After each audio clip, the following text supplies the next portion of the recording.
Early detection saved my life. It could save yours too. I was only 34 years old and the mother of 3 when I was diagnosed with breast cancer. I was forced to make a decision about my health with few options. After my treatment, I made a commitment to provide help and inspire hope to those affected by breast cancer through early detection, education, and support services. I was fortunate to have resources and support through my journey, but so many facing breast cancer have to overcome the burdens of cost and fear alone. No one should face breast cancer alone. Today, NBCF has provided over 1 million early detection and patient navigation services so that women in need have access to these potentially life-saving resources. To learn what every woman needs to know about breast cancer, visit nbcf.org. Okay. Yo. Tell your friends about the Nassau Morning Madhouse. Hear what you're missing. Check it out. Check it out. Is this Lonnie Quinn? Hello, kind sir. How are you?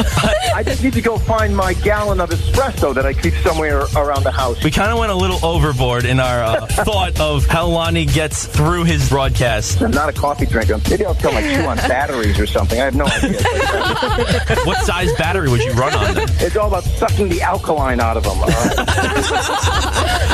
One thing we were infatuated about, you roll your sleeves up. It has become like this barometer. One of these days, I'll have some fun. I'll freak you out. I'm going to do the weather bare-chested. You'll be like, oh my God, we'll do our best to hold the fort down for you guys. We'll send you a Starbucks gift card, I promise. That's the best line of the interview. Nassau Morning Madhouse. Weekday mornings from 7 to 9.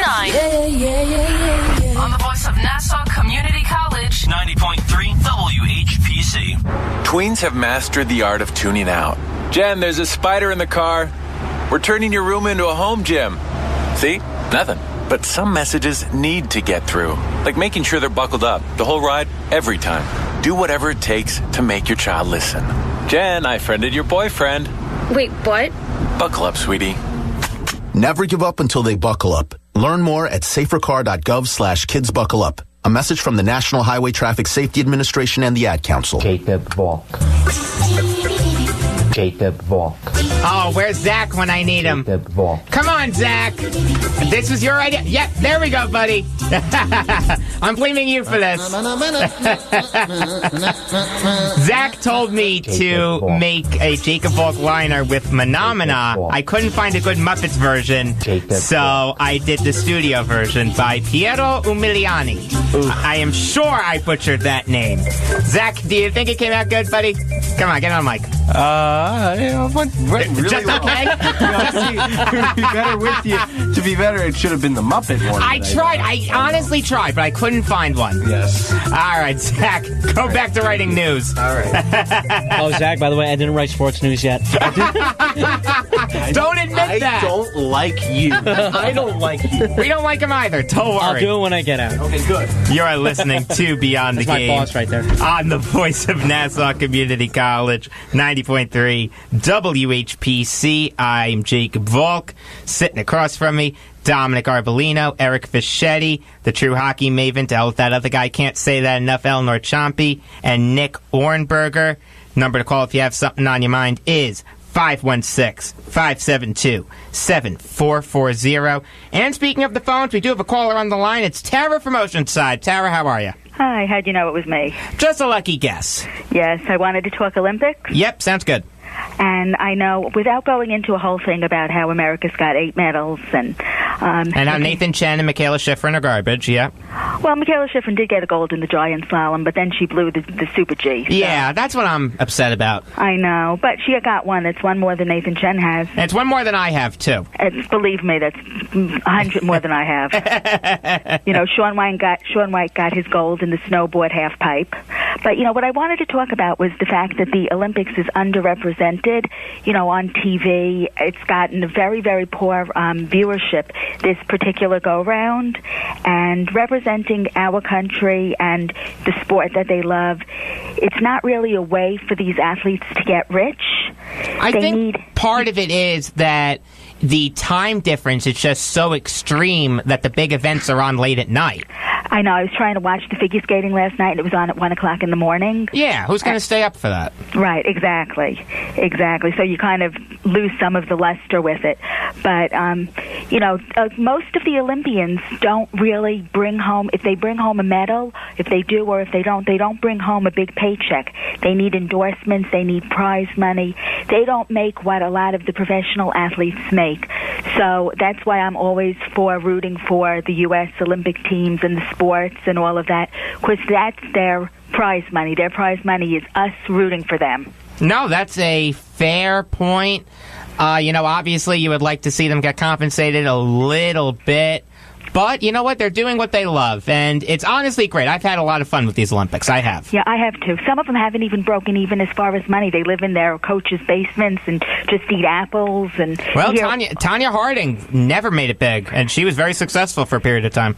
She really was, and that was part of her downfall. Yep. But it's a pity because they're just so great to watch. Every 4 years or every 2, depending if you flip between summer and winter. It's nice. I like it, and I root for America all the time, and I would love to see them, get some good endorsement deals, and there's so much money to be made in sports. I'd like to see some of it go to some of our athletes. Nah, I hear you. Our Olympic athletes. I knew what you meant. All right, Tara, thanks for the call. Thanks. Bye-bye. All right. That's Tara from Oceanside. Eleanor, I know you're a big Olympics fan. What have your thoughts been? Yeah, I love the Olympics. I like the Winter Olympics, obviously hockey. Yeah. But I've really enjoyed watching snowboarding this year. Yeah, snowboarding's been fun. Chloe Kim is amazing. Yeah, I like slopestyle, so... Oh, slopestyle's fun. Yeah, Red Gerard won. Gold medal, so. That was fun. I actually went to high school with a snowboarder.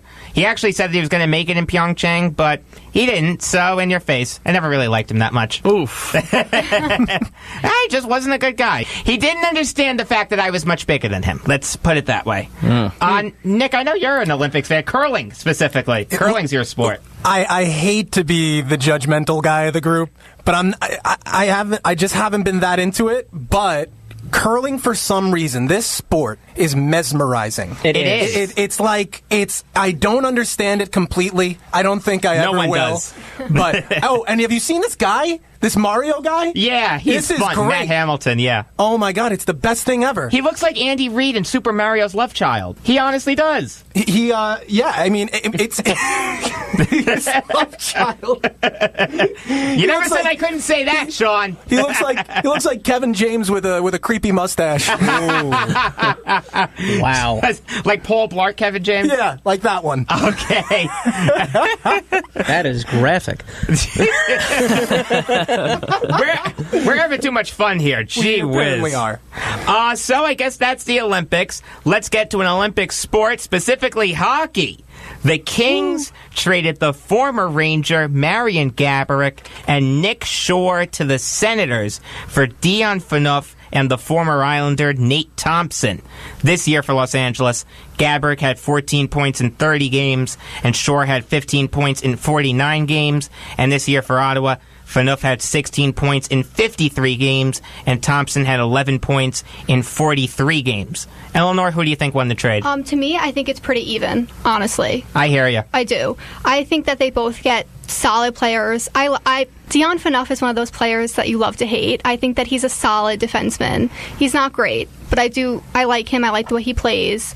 And I like Marian Gaborik. Yeah, they're both solid. I thought it was an even I agree with you. trade. I thought this was an even trade. My biggest concern with this trade is, why couldn't the New York Islanders do this trade? It's they can't afford Phaneuf. Are you kidding me? Yeah, but you just look at the deal and everything that happened. I don't know. It's just like Phaneuf is also locker room cancer. Yes, that is true. But maybe just for the remaining of the year, just for the defensive help, that the Islanders obviously need. Did you hear us talk about the Islanders on Tuesday? No, I was at work by that time. Okay, you didn't listen to the podcast? Snow doesn't want to trade all the assets. Oh God! Hey, that was fun. I enjoyed listening. That was fun, but I had an anxiety attack after that about John Tavares leaving. It was awful. Break out the inhaler. Yeah, because I just saw you make a face no, I don't have that. But that's the thing. I'm so scared of Tavares leaving. I am too. Believe me. We all have a reason to be. So. No, Eleanor. Can you not do that? No, let her say it. She's jinxing it. It's good. We get it. You're upset about Fleury, so you want us to be upset about Tavares, all right? Sorry, Matt Murray isn't the goalie that the Penguins The goalie expected. of your dreams.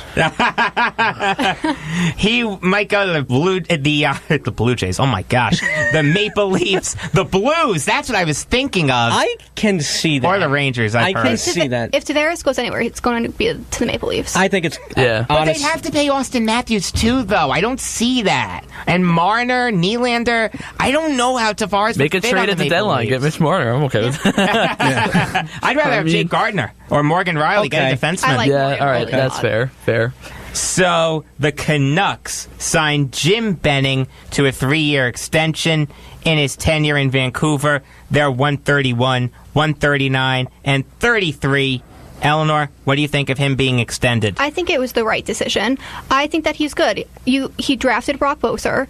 He drafted Elias Pettersson, who plays in the Swedish Elite League right now, and he's going to be amazing. He's going to be so good. If you watch World Juniors, he was amazing. So I think this is fine. I think that it's very good. Didn't he also draft Bo Horvat? Yes.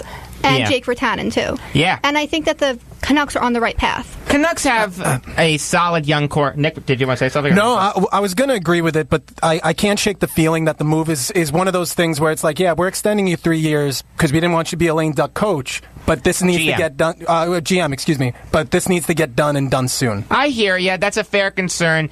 Jim Benning was a very good drafter of talent. You heard the names, but he also whiffed on some free agents. Yannick Hansen, Alex Burrows also. So, obviously you want to build through the draft more than you want to build through free agency if you're Vancouver, because who really wants to go to Vancouver? It's where players go to die. Right, Eric? Pretty much, players and coaches. Yeah, John Tortorella, only 1 year. That was, man. That was doomed to fail from the start.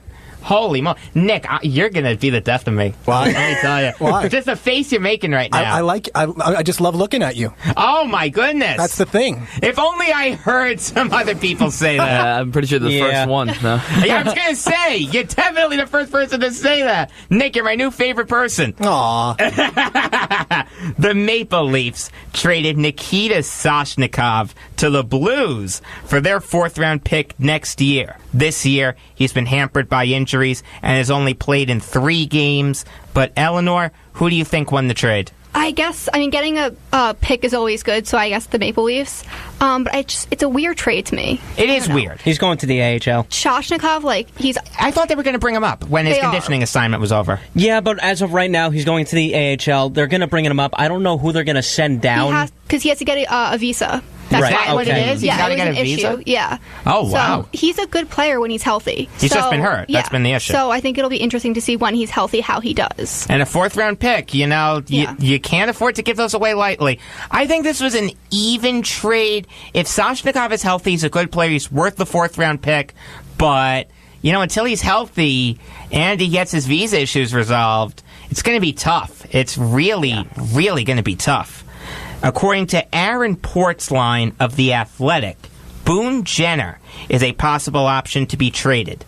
This year, he has 16 points in 50 games.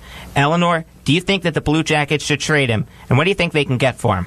I don't think that the Blue Jackets should trade him because I think that I like him. He brings a lot of energy to the Blue Jackets. When they play the Penguins in the playoffs, Boone Jenner is all over Crosby's, all over Malkin. He's an agitator, and I think you need that. So I don't think that they should trade him. I like Boone Jenner. He's a player that's been around, for the Blue Jackets a lot. And honestly, with the noticeable thing is the stats. It's not really what he used to be putting up. So you're not really going to get that much from him anyways. So I feel like you're better off keeping him a guy that knows the system, and there's no reason to bring in anybody else or whatever the case would be. And like you said, in the playoffs, he's a good player. So it's really no reason to get rid of him because I don't think you're going to be getting back much. Yeah. So I agree with you guys. He's a solid 3rd liner. You wouldn't get much for him.